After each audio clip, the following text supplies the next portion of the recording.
तुमच्या जाहिरातीसाठी एक संधी मोठ्या प्रेक्षकांपर्यंत पोहोचवा. व्यवसाय असो किंवा इव्हेंट, विकासनामा सोबत जाहिरात करा. स्क्रीनवरील नंबरवर आजच संपर्क करा. विकासनामा, तुमचा आवाज, तुमची जाहिरात. तसंच विकासनामाला सबस्क्राईब करा आणि अपडेटेड रहा.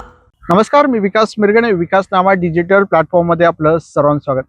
भाजपने विधान परिषदेत जे उमेदवार जाहीर केलेले आहेत ते बऱ्यापैकी आयात केलेले उमेदवार आहेत. वेगळ्या पक्षातून आलेले उमेदवारांना उमेदवारी देणे हे भाजपचा क्रम प्राप्त झालेला आहे. आता भाजप हा काय मूळ लोकांना काय उमेदवारी माधव भंडारे असतील, केशव उपाध्ये असतील, या लोकांना देणारा भाजप हा नाहीये. आयात करणारे किती पैसे खर्च करू शकतात आणि दिग्गज नेत्यांना, शिक्षण सम्राट असतील, जे उद्योगपती असतील, अशा लोकांना उमेदवारी देण्याचं काम भाजप नेहमी करत असतं.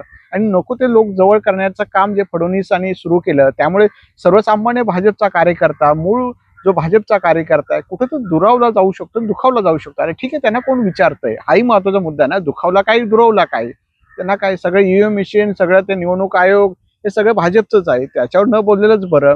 मूळ मुद्दा आहे विधान परिषदेचे जे काही नाव आहे, आपण त्या नावांचा तपशीलवार घेण्याचा प्रयत्न करूया. की आता मग भाजपमध्ये ऐरामानच संधी देऊन अन्य पक्षात आलेले उमेदवार कोण आहेत?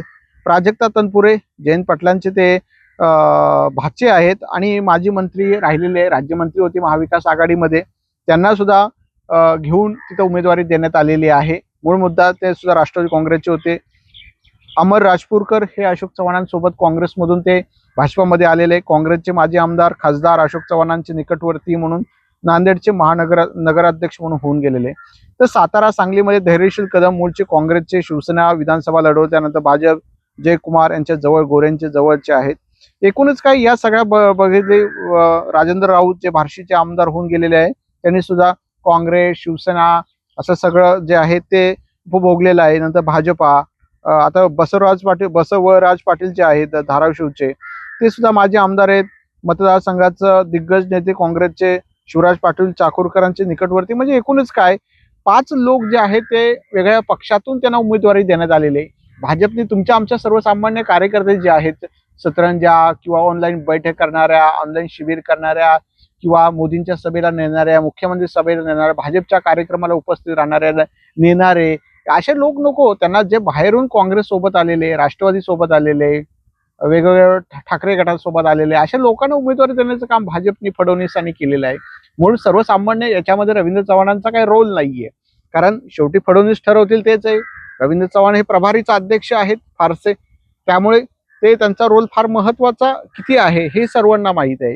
त्यामुळे एकूणच काय देवेंद्र फडणवीस करतील हे सगळं भाजप आहे. भाजप म्हणजे हे सगळं आहे फडणवीस. अशा अन्य पक्षातून देणाऱ्या आयात उमेदवारांना संधी देण्याचं काम भाजपने केलं, हे दुर्दैवी आहे. ज्यांनी भाजपा म्हणजे शून्यातून विश्व निर्माण केलं. अनेक कार्यकर्ते, माधव भंडारे असतील, केशव उपाध्ये असतील, यांची तर गुणवत्ता आहेच, प्रवक्ते आहेत. मग अशा लोकांना संधी देण्याचं कधीतरी मिळेल, ठीक आहे, पण कधीतरी मिळेल, त्यांनाही आशा आहे. पण वेळ महत्वाची असते राज्याच्या राजकारणामध्ये. त्या काळामध्ये टप्प्यामध्ये कार्यक्रम होणं आवश्यक असतो. शेवटी नंतर वयाच्या शेवटच्या टप्प्याला किंवा मधल्या टप्प्यामध्ये ते मग तिथला उपभोग जो असतो तो घेता येत नाहीये. आणि शेवटी वय झाल्यानंतर मग माणूस सुद्धा राजकारणामध्ये थकतो. वयाने, विचाराने, हे सगळ्या गोष्टी महत्वाच्या आहेत. त्यामुळे आयात निर्यात हे जे भाजप करतं आणि सर्वसामान्य लोकांना उमेदवारी दिली जात नाही, हे दुर्दैवी आहे, असंच म्हणायला काय हरकत नाही. धन्यवाद. तुमच्या जाहिरातीसाठी एक संधी मोठ्या प्रेक्षकांपर्यंत पोहोचवा.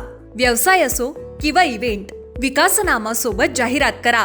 स्क्रीनवरील नंबरवर आजच संपर्क करा. विकासनामा, तुमचा आवाज, तुमची जाहिरात. तसंच विकासनामाला सबस्क्राईब करा आणि अपडेटेड रहा.